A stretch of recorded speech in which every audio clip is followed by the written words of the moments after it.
You know, there are some times when I have to watch a movie and go, yeah, this is pretty much more of a content watch than anything, because it's been a week since the last upload. I've been busy.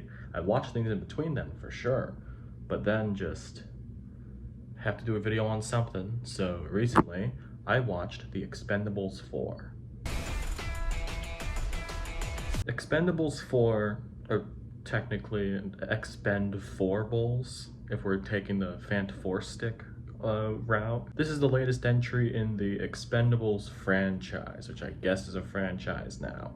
I have never really cared about it. I think the first one had a fun idea, get all of the 70s, 80s, 90s action stars, they're old now, put them in an action movie and let's see what happens. I think that's a fun idea. I think the first one is pretty fun. I would say my opinion on the second and third Expendables movies, but if I'm being totally honest, I just don't remember any of them. I think they're like not as good as the first one, but I feel like they're probably in the watchable route, but who knows? I don't remember that. And this is the fourth one of the franchise now. We've got a couple new players in here. We've got Megan Fox, 50 Cent. On top of that, we have pretty great martial artists, Tony Jaa and Uwais. I think that's how you say his name. Both pretty incredible stuntmen and actors, so bringing some fresh blood into the franchise, I suppose, which I suppose the one joke of it was that they're old.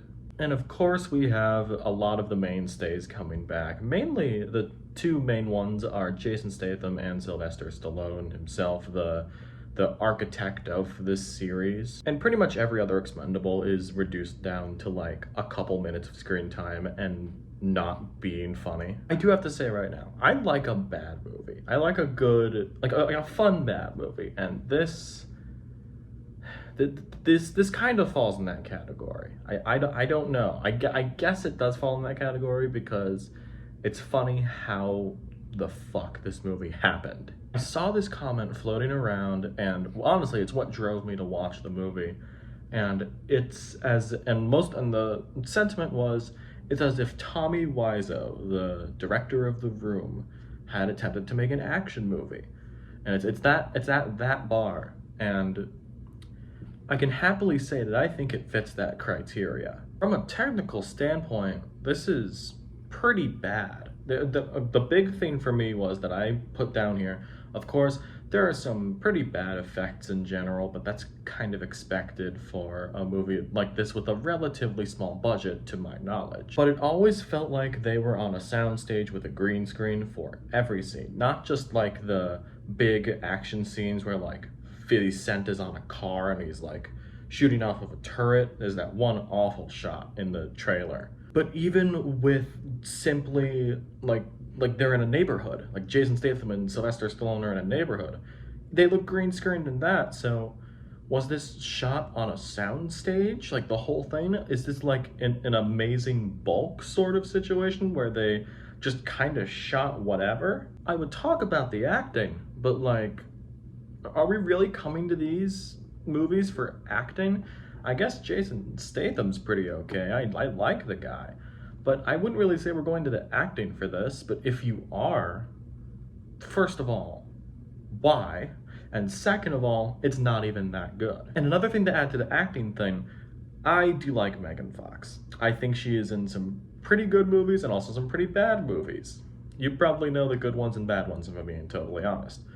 But if I can confidently say that Megan Fox is one of the best parts of this movie, something's off. Like no disrespect to Megan Fox, but you gotta figure something out. And I guess the action itself is just, it's a pet peeve of mine where there's so many jarring cuts in an action movie that just cut away from the action. It feels like it was a different take for every single punch or kick thrown or whatever. And most of this felt like that one joke from the Taken movies where it's like Liam Neeson jumping over the fence. I'm gonna try and put up the visual of it here. And that's what it actually felt like in the movie. I don't wanna go back to check if that's what it was like, so technically the movie wins. And look, I know that this probably wasn't a big budget movie, but the effects in this, I think I touched on this already, they are so fucking bad. Like, there's this shot of a helicopter going across a skyline, and it looks like it's out of, like, a free trial on Blender. You know what? This is bothering me. I'm gonna look up the budget real quick. Okay, full stop. Hold on. I'm gonna stop this. Full stop.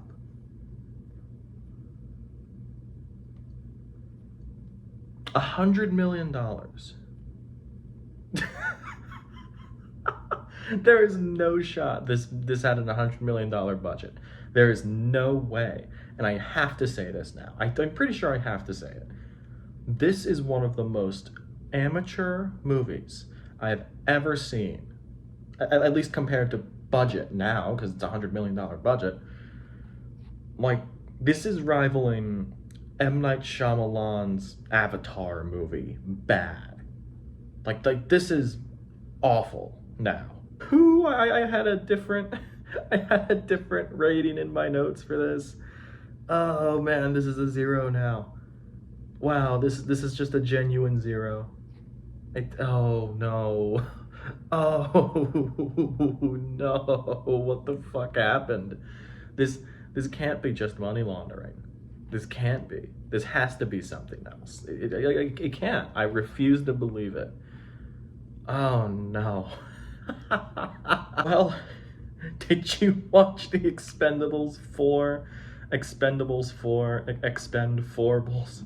I don't know. Did you watch it? Because at this point, it bombed at the box office out of what I saw, so I guess if you saw it in theaters, I think you might be lying. I can't say for sure, but oh no. I don't know, man. Let me know if you saw Expendables 4. I'm seeing Killers of the Flower Moon this weekend, and I'm gonna get a video up on that as soon as possible. So 100 million. $100 million for this shit. Oh no. Well,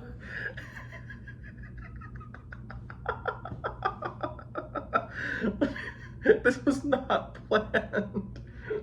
Fuck.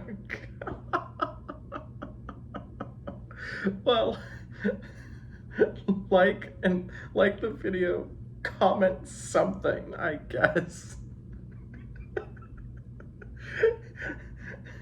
Subscribe if you haven't already, and I will see you in the next video. See ya.